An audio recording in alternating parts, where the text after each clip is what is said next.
अस्सलाम वालेकुम मोअज़्ज़िज़ तलबा व तालिबात। मेरा नाम सैयद कमर अब्बास है। तो स्टूडेंट्स, आज हम एंजाइम के इस्तेमालात पर रोशनी डालेंगे। तो आइए चलते हैं ग्लास बोर्ड की जानिब।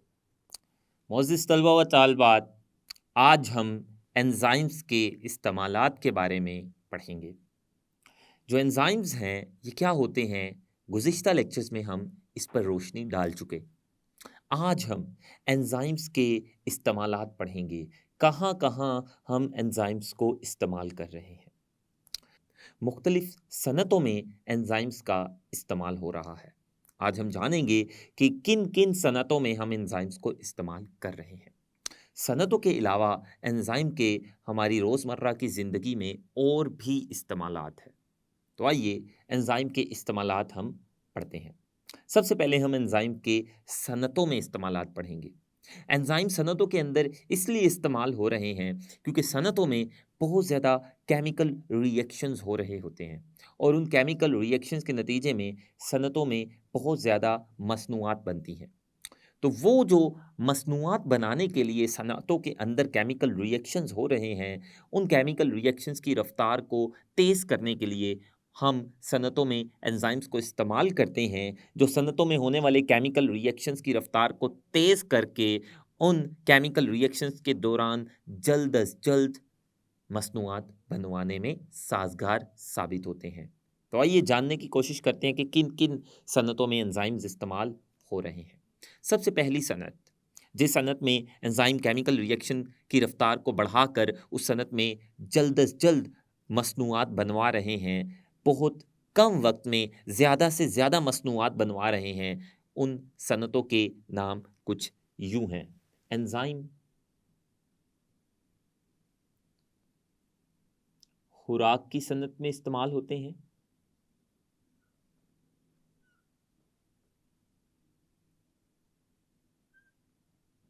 इसके अलावा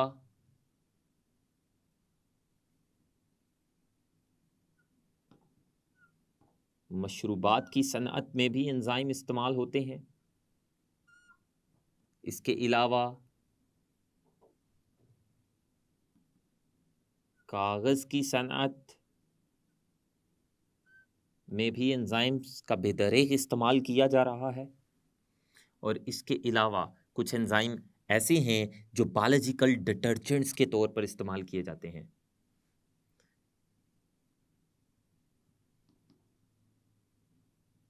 एंजाइम्स का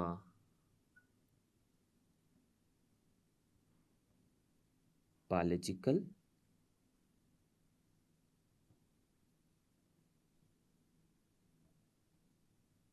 डिटर्जेंट्स के तौर पर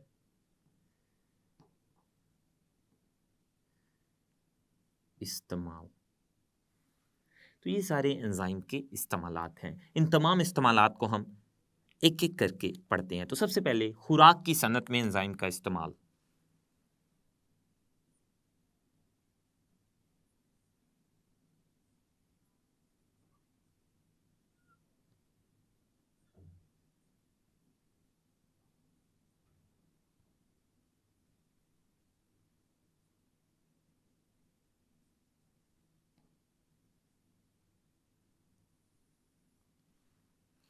खुराक की सनत में एंजाइम्स को स्टार्च को तोड़ने के लिए इस्तेमाल किया जाता है।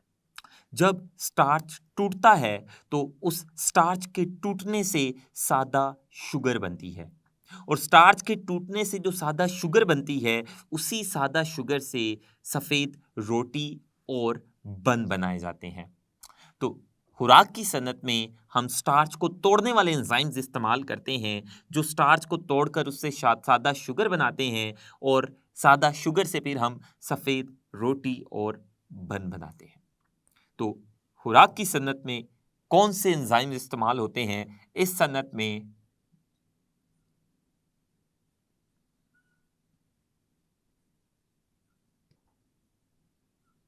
स्टार्च को तोड़ने वाले एंजाइम्स इस्तेमाल होते हैं जो सफ़ेद रोटी, जिसे ब्रेड भी कहा जाता है, सफ़ेद रोटी और बन को बनाने में इस्तेमाल होते हैं। तो ये एंजाइम खुराक की सनत में बड़ी तेजी से स्टार्च को तोड़ते जाते हैं, जिसके टूटने से सफ़ेद रोटी और बन बनता जाता है। इसके अलावा एंजाइम्स को मशरूबात की सनत में भी इस्तेमाल किया जाते हैं। तो आइए जानते हैं कि कौन से एंजाइम्स को मशरूबात की सनत में इस्तेमाल किया जाता है मुख्तलिफ किस्म के मशरूबात बनाने के लिए। तो मशरूबात की सनत में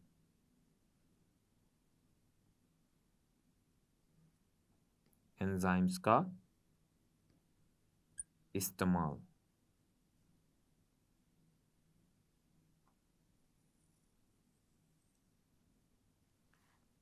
तो मशरूबात की सनत में स्टार्च और प्रोटीन्स को तोड़े जाने वाले एंजाइम इस्तेमाल किए जाते हैं। वो वाले एंजाइम जो स्टार्च और प्रोटीन्स को तोड़ते हैं, उनको हम मशरूबात की सनत में इस्तेमाल करते हैं।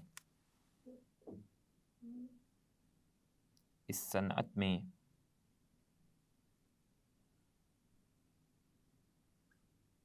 स्टार्च और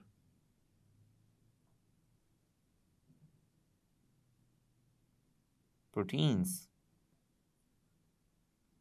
को तोड़ने वाले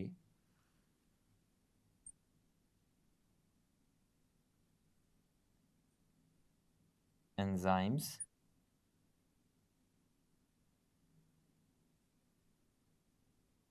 इस्तेमाल होते हैं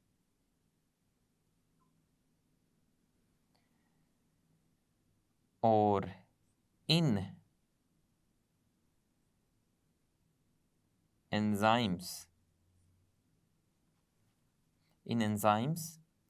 की प्रोडक्ट्स को, जब ये एंजाइम मशरूबात की सनत में इस्तेमाल होने वाले एंजाइम स्टार्च और प्रोटीन्स को तोड़ते हैं, तो स्टार्च और प्रोटीन के टूटने से जो प्रोडक्ट्स, जो नई किस्म के मॉलिक्यूल्स बनते हैं, इन एंजाइम उन प्रोडक्ट्स को जो स्टार्च और प्रोटीन्स के टूटने से बनते हैं, उन प्रोडक्ट्स को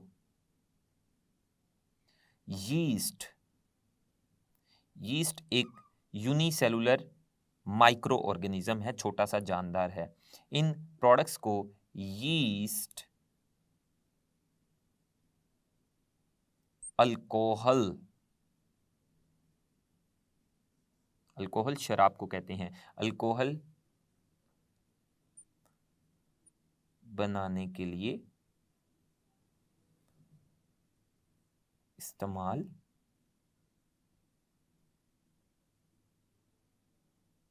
करता है। तो यीस्ट को जो प्रोडक्ट्स चाहिए, जो केमिकल्स चाहिए शराब बनाने के लिए, अल्कोहल बनाने के लिए, वो प्रोडक्ट्स, वो केमिकल्स स्टार्च और प्रोटीन्स को तोड़ने वाले एंजाइम मुहैया करते हैं। तो एंजाइम्स स्टार्च और प्रोटीन्स को तोड़कर जो प्रोडक्ट्स बनाते हैं, वो प्रोडक्ट्स यीस्ट इस्तेमाल करता है और उन प्रोडक्ट्स से अल्कोहल या शराब बना देता है। तो ये हमने मशरूबात की सनत में एंजाइम का इस्तेमाल पढ़ा। अब हम कागज़ की सनत में एंजाइम का इस्तेमाल पढ़ते हैं।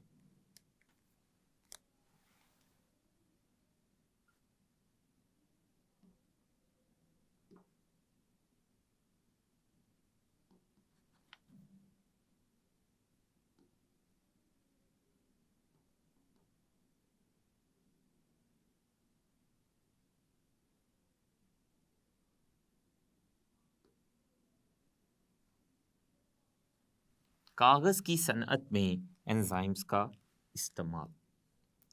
तो कागज़ की सनअत ऐसी सनअत है जहाँ पर लकड़ी से कागज़ बनाया जाता है। तो जो दरख्तों की लकड़ी है, उससे कागज़ बनाने के लिए हम स्टार्च को तोड़ने वाले एंजाइम्स इस्तेमाल करते हैं। तो वो जो स्टार्च का तोड़ने वाला एंजाइम है वो लकड़ी में मौजूद स्टार्च को तोड़ता है, जिससे लकड़ी और स्टार्च का गाढ़ापन कम हो जाता है और उस कम गाढ़ी लकड़ी या स्टार्च को हम कागज बनाने के लिए इस्तेमाल करते हैं। तो लकड़ी से कागज बनाने के लिए लकड़ी का गाढ़ापन खत्म करना और कम करना लकड़ी के गाढ़ेपन को बहुत ज़रूरी है। लकड़ी के गाढ़ेपन को कम करने के लिए हम स्टार्च को तोड़ने वाला एंजाइम इस्तेमाल करते हैं, जिससे कागज बनाने में मदद मिलती है। तो इस सनअत में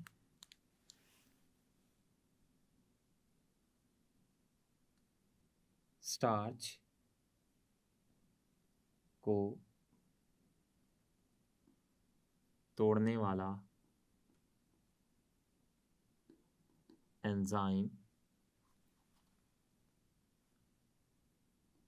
लकड़ी के गाढ़े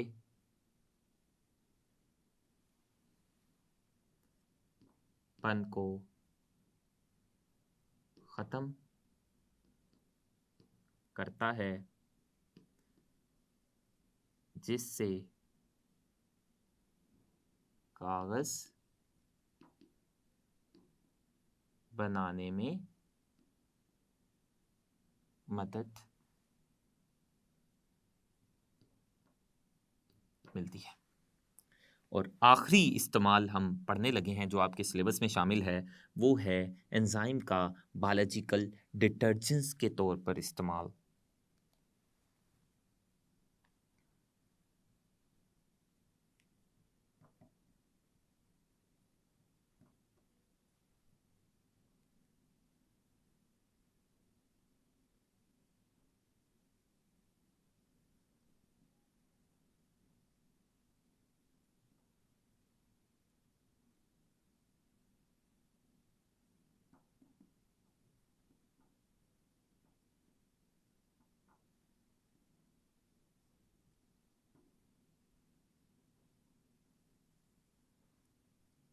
तो बहुत सारे एंजाइम बायोलॉजिकल डिटर्जेंट्स के तौर पर इस्तेमाल करते हैं।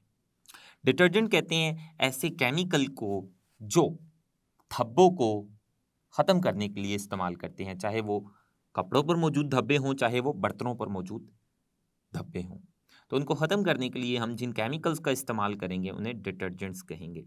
जो दागों को ख़त्म करने के लिए हम इस्तेमाल करते हैं जिन केमिकल्स को, तो बहुत सारे एंजाइम डिटर्जेंट्स के तौर पर इस्तेमाल होते हैं। मिसाल के तौर पर एक एंजाइम है जिसका नाम प्रोटीएज है। प्रोटीएज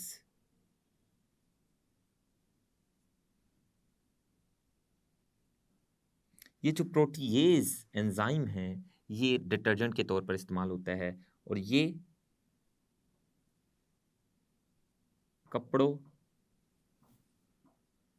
पर मौजूद प्रोटीन्स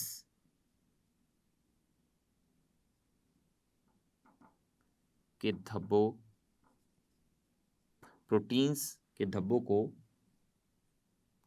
साफ कर देता है।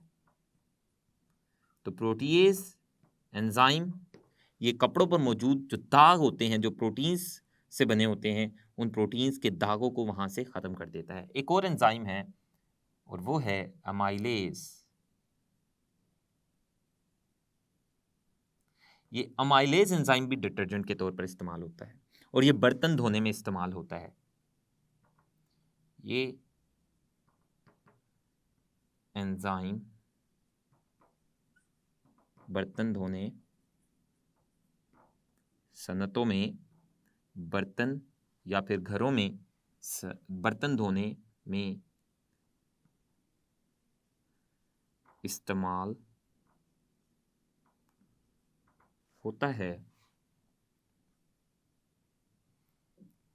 जो बर्तनों